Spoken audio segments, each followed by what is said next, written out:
So some small portions of the world were hoping that somehow the arrival of Erling Haaland might complicate things for Manchester City to the point where they looked human. The opposite has, of course, happened at the weekend. We're in the midst of our overreaction to the first weekend. I'm delighted to say Sam Lee of The Athletic is with us. Sam, that was about as good as it gets for Manchester City fans. Everything went straight to plan. It's like, the A team at the end, and he's Hannibal going, I love it when a plan comes together. Yeah, especially so quickly. City haven't normally started the season that quickly. In the last couple of years, obviously they lost at Tottenham last season. Guardiola doesn't play too many friendly games. City haven't won at West Ham for the past couple of seasons either. So it could have been quite easy to think, okay, they'll be a bit rusty against a team that's going to be, ferocious in their faces, dangerous counter attacks. It's obviously the way that Guardiola thought, okay, we're just going to keep the ball. This is how we're going to do it. As David Moyes said afterwards, they were better tactically because we couldn't prepare for it because we hadn't seen it before. And then obviously that does include putting Haaland into it. And yeah, that little thing in the second half that we saw, as soon as West Ham did try and step up a bit, leave a bit of space in behind, De Bruyne to Haaland, that supply line is up and running already, and it probably will carry on that way for a while. So yeah, like you say, very good start for City fans. His brilliance was fairly obvious on television, but anything that you picked up in the stadium that the rest of us wouldn't have seen to illustrate further how good he was? I think it's just the fact that he's so fast and he's always looking to go. And I mean, maybe defenders will get used to it eventually, but I think obviously at the moment there's this aura around him as well, where he's kind of unknown how he's going to fit in. So the defenders respect him so much. If he goes in behind, then you've got to go with him, and then obviously that backs off the defensive line and creates space for everyone else. I think it's just that kind of level of respect that he's got, and it probably will stick around because, like I say, he's probably going to be really good. He is always going to be really quick, and he's lethal in front of goal, so he will always be respected. But especially on opening weekend, it did seem like everyone was like, well, okay, we need to kind of stop this guy, and it kind of jumpy and just going with him everywhere, which opened up spaces elsewhere and still couldn't really stop him. I suppose the caveat to that is the fact that they had Ben Johnson playing, who's a right back, playing at centre back, and Kurt Zouma for the second goal. He hadn't been able to move for about 15 minutes, so there wasn't the most kind of capable centre back pairing. So it might not necessarily be like that every week, but when you've got somebody who's that quick and that deadly and that willing to run in behind, and as he said himself, very rarely offside, that's the kind of dangerous kind of combination, especially when you've got all the players behind him ready to back him up. It's not bad. How does it alter the geometry of how Manchester City want to play? Because we haven't seen them with that type of centre forward. I don't really think we've ever seen a Pep team with that type of centre forward, really. Maybe because Haaland is so unique in that he can do everything that everybody else does. So it might be unfair to ask it, but maybe there was a time when they played a little bit with a normal centre forward at Barcelona with Pep there, but not for particularly long, and it was generally messy. So that's totally different as well. What does he do to what Pep is trying to do, and how does he alter that? Yeah, well, again, I suppose it's best just to go with what Guardiola was saying afterwards in terms of how the team works. He did say Haaland's an extra weapon. So I mentioned, once West Ham kind of stepped up a bit and left spaces, Guardiola was like, look, in those situations, our guys have to find him because they know he's going to be there and he is that extra weapon. But he was saying, look, we're going to have to still keep going left to right, right to left, patiently. And I guess I think we did kind of see that because it wasn't like City were playing these very direct passes in behind the whole game. They were trying to manoeuvre situations. In the first half, they were getting the ball out wide. They couldn't quite get it to Haaland. But I think in some senses, they're still going to have to do what they used to do, to be patient. It's not just going to be direct balls forward all the time. And I think we'll probably see that even a bit more when it's at the Etihad and teams come and sit back and defend. And I'd imagine that'll be Bournemouth's approach at the weekend. I mean, we'll see, and we'll see how it goes if it's not. But yeah, when there's teams sitting back and not giving you much space, it's still going to have to be quite patient, and Haaland's going to have to fit into that. And that's the kind of thing about Lewandowski at Bayern or Aguero at City. That, classic number nines, but Lewandowski did kind of more positionally different things and kind of dropping out to the right-hand side and making space for others. And obviously when you got Thomas Muller around, you could make space for somebody else who's a clinical finisher. Aguero obviously had to change what he did. So Haaland will have to adapt some stuff. City will adapt some stuff, as we've already mentioned, with the balls in behind. But there's still going to be a lot of kind of classic City things going on. And I think we saw that at the weekend, because with the fullbacks coming so narrow inside alongside Rodri, it looked very new. But it's kind of like a recycling of the old ideas. And ultimately, the goal was the same. And the goal or the aim was to have a lot of possession, obviously, and just stop the counter-attacks through the middle. So that's why we saw for large stages on Sunday, West Ham and the fans in particular just completely deflated, because they couldn't really go anywhere. They couldn't do anything. They couldn't build up that head of steam. And then obviously when they tried, Haaland got them in behind. So that's kind of how, City are hoping for it to go over the next few months. Well, years. Specifically for the rest of this season, then, we have seen the team change occasionally, but it looks now like we have a starting 11. Is that fair, or close enough to certainly 8 or 9 of a starting 11? I suppose it probably is. If I just run through them: Edison, Walker, Cancelo, Diaz probably, and the other centre back with Diaz, it could be any of them. Rodri for sure. De Bruyne, although you'd say Bernardo Silva, but he obviously didn't play at the weekend, and Gundogan did. Obviously Haaland. I think Foden would always be in it, and I suppose it's between Grealish and Mahrez then. So yeah, probably 8 or 9. I do think it's been like that for a while. Certainly a couple of seasons ago when they got to the Champions League, there was 9 you could bank on by the end of that season. But I suppose that was by the end of the season, and already coming into this one, we've got an idea of who it's going to be. But, if Bernardo's on the bench, then that's a great option. Stones and Laporte, one of those on the bench, great option. Alvarez coming on. I know we're talking about Haaland, and Alvarez did get on at the weekend, and he didn't get any kind of headlines at all. But I think he'll be a really good player. The 5 subs helps them bring on. Cole Palmer got more minutes that he probably wouldn't have got with 3 subs. The 19, 20-year-old academy graduate. Calvin Phillips, new signing, he got on for like 3 or 4 minutes at the end, which you wouldn't have got with 3 subs. So they have got those kind of options as well. But you're right, there probably is a fairly settled element to the team already. But I don't think they're going to play like they did against West Ham every week. So both fullbacks coming right inside into midfield, they're probably not going to happen all the time. So they've got that set 8, 9, 10. But it's going to look different week on week, I'd imagine. Does this completely, I guess, reinvigorate Jack Grealish's Manchester City career? Like, is his role better suited now to somebody who's going to be playing through the middle, who's going to be expected to score the lion's share of goals? I think in terms of like reinvigoration, I think the second season was always likely to be better than the first. Playing through he was very wide on Sunday in terms of playing through the middle. I think there'll be opportunities to get goals. I think one of the things Guardiola praised about him afterwards, and maybe this is one of those things to kind of give him a bit of praise, even though he wants a bit more, or maybe he was genuinely pleased about everything he did. But he praised how Grealish held onto the ball and attracted the men when he needed to, and then he released them. And obviously that's something he was doing last season. That's something that Guardiola praised last season.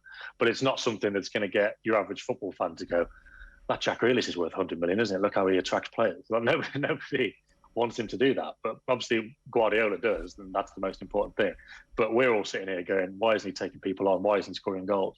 I think just last season, Sunday, he did a lot tactically of what he was expected to do. I think everybody expects him to do a bit more on top of that in terms of things like assists and goals. I think that there's a good chance that would improve this season anyway. In terms of the kind of team he's in, a bit more dynamic, a bit more spacing behind, I think Foden and Alvarez are the players to kind of be aggressive and attack that spacing behind. Grealish is probably going to have this other kind of role where he's kind of picking the ball up deeper and carrying it up the pitch. And we did see that a lot at the weekend, and Cancelo was doing it as well. So it's, again, they're probably not going to play those every week, but Grealish has definitely got a role to play. But in terms of going through the middle and being asked to score more goals, I'm not sure if that's necessarily different. Sorry, I meant Haaland, having a central figure in Haaland and how that impacts Grealish out wide. Right. Yeah. The only thing with that is, because I was thinking about the way the kind of City played last season, obviously there'd be a load of things they can do. But normally, in terms of what I was saying, so at least there's some relevance, of Grealish carrying it down the line and attracting men, he would then kind of knock it back towards Cancelo or Rodri, and they'd either switch it or put it into the box. So normally, it would still be somebody else putting the ball into Haaland. But yeah, if we're talking about him carrying the ball, there's going to be opportunities to, once you get the ball, if you got on some kind of transition, Haaland will be making that run. So if you can slip it in behind, brilliant. If he carries it to the byline and cuts it back, I'd say there's a decent chance Haaland will be there. There was one he wasn't there for at the weekend, and he was really annoyed. But yeah, I mean, obviously, I probably talked for about a minute on something that you didn't actually ask. So I'll keep this short and say, yeah, if he's got somebody in the middle that he can just knock the ball to and score, then all of a sudden people are putting Jack Grealish in their fantasy football team because he's got 6 assists by Christmas and he costs 7 million. All of a sudden people start thinking, oh yeah, he's a good player, because it can be as superficial as that sometimes. So yeah, that will help. No, it's really interesting stuff, especially kind of like the differences in positions, and like just kind of like on the theme of reinvigoration. Like this is just like it does feel, just from somebody who kind of like watches City in the Premier League, and maybe not as often as you would have, and you would have seen him during during pre-season, but just the addition of Haaland and how it kind of feels like a totally fresh new squad. Does it feel like that, or is that just a very on the outside looking in perspective on it all? Like does Pep seem like he's got kind of fresh impetus this season now that he's got a new superstar in the team? Does it kind of feel like there's just this new energy around Manchester City this season, even though they are back-to-back Premier League champions? Yeah, but I mean, I think that's good, because I suppose if you were back-to-back Premier League champions, there wouldn't necessarily be that energy. Although I suppose in pre-season, it's pretty rare to look at the champion, especially when it's City, and to think, I'm not sure. You know, normally we go into it with optimism, no matter who it is. I think the new energy is mainly Haaland related. You know, he's just driving everything. I think Guardiola is kind of same old Guardiola in the way that he'll always try and find new things, and it seems like that's what he's doing. But you know, he's not especially, you know, in a good mood and bouncing around in the training ground or whatever. He's got a year left on his contract, and everyone's wondering when that's going to be resolved. So that's the Guardiola energy, is the same energy that's kind of got City to where it is. The main new one is Haaland. And I suppose the other thing in terms of a new team, it's pretty much, a lot of it's the same. Like I say, it was kind of new looking ideas, but we're actually recycled and towards the same aims as before, but in a newish looking way. The team is mainly the same, but it's like it's been just retooled and rearmed up front, with Haaland there, Foden on the right, which as far as I can tell, I don't think he's ever started a game on the right. I know he would always like to, and now he has done. Grealish on the left, obviously he's only been there for a season, so that's new. Alvarez came on, Cole Palmer came on, and look, this isn't how it works, because they will need the whole squad over the season if they want to try and win 3-4 competitions. But obviously with Jesus leaving and with Sterling leaving, there was a bit of concern among the fans, and I can see it myself, in terms of they've maybe lost a bit of dynamism on the right in terms of pace. You know, maybe we'll see that over the season, maybe we won't. But on Sunday at least, nobody was sitting there going, oh, you know, they need Sterling here, or they need Jesus here. Like those players that they may miss or they may not, it didn't feel like it on Sunday, because it was just like this completely new forward line, kind of furnishing the old kind of way of doing things with all the old kind of players that have been reliable for the past 2 to 3 years. So it's basically that spearheading of the attack, but I think that is dragged along by Haaland, just because he's just so good and so exciting that people are interested. And as you kind of referred to at the start, there's people around, probably quite a few who don't want it to work. There's a lot of City, well, every City fan they do want it to, and it's going to be fascinating to see. Like, whatever happens, whichever way it happens, it's going to be fascinating to see over this season in particular.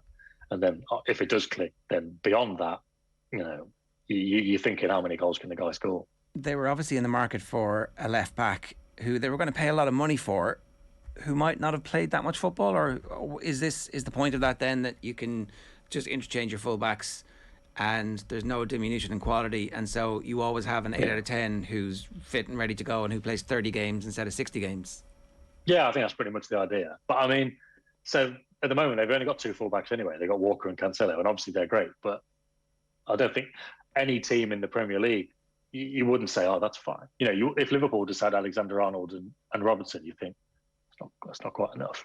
And obviously the more you get down the division, you think, what are they doing with only 2? In terms of a lot of money, yeah, okay, like 40 million to probably most English teams is a lot of money. But that's where City drew the line for Cucurella. 40 million was it. And, you know, Chelsea have spent, was it 57 plus add-ons for 63, something like that, for Cucurella. And they've already got Ben Chilwell. So it's the same situation, but obviously Chelsea have spent more. And, you know, I guess that's just how it is at the top of the game. But, I mean, in this case, I think City fans would probably rather they spent probably not quite that much. But if they'd have gone to 50 and been able to get him, I think City fans would have been happy, because that's kind of the one concern if we're talking about the balance of the squad going into the season. They don't have those alternatives at left back, but it may come down to using Nathan Ake there, or the young lad Josh Wilson-Esbrand, who's 19. He looked quite good in pre-season, but you have to be something special for Guardiola to rely upon you, or to use you a lot as a young player. And he's good, but everyone kind of thinks, well, what happened to Phil Foden? But Phil Foden is unreal. Phil Foden is unbelievable. If he'd come from Barcelona, he'd be like £150 million player. Yeah. He just happens to come through at City. Like Josh Wilson-Esbrand is good, but not that. But it would be interesting to see how that works. But yeah, that's probably the one area that City are looking at in the transfer market before it closes. Because, like I say, just that 2 fullbacks it's sailing fairly close to the wind, even for a squad as deep as City's. So we should expect some business, perhaps, if the right option comes up in the next 3 weeks. Well, yeah, that's the thing. It's the if, isn't it? If they were going to spend 40 million on their top choice, they don't have to go to somebody when the season's already started for somebody they didn't necessarily think was as good, and the club probably won't want to sell and will want lots of money. So I don't know how easy that's going to be, but yeah they'll certainly try. Fair enough. One last question. Calvin Phillips, is he just going to get game time in that midfield? And a fairly similar situation, he kind of comes in, there's resting, there's rotation, and it's a similar level to the existing central midfielders, or is there a clear pecking order at the moment?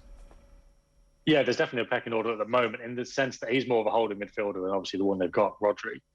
They knew, and he was fantastic on Sunday, but they knew going into the season, we want somebody who's going to come in and be capable of playing and play to a City level and contribute and play a lot of games. But they're not going to be coming in expecting to play every single match. There were more high-profile targets, more expensive targets that they knew were better players than Phillips. And Phillips is very good, but they knew there were better options out there. But they didn't want that better option because obviously it cost double the money. But also they would come in and think, well, I want to be playing every game.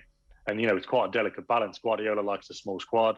He knows he has to leave players out. He knows he needs to bring players in quite a lot. And if you don't like being on the bench and you're in a bad mood and all of a sudden you come back in, you're not necessarily going to be training at your best. So that's why they bought Nathan Ake 2 years ago. And obviously the reality of that situation was he could have gone in the summer because he was like, well, I've not played that much actually. And if I've got an offer to go and do that at Chelsea, then I'll take it. Obviously we saw the players who did go. Zinchenko wanted more football. Sterling, Jesus, they wanted more football. Fernandinho even wanted more football.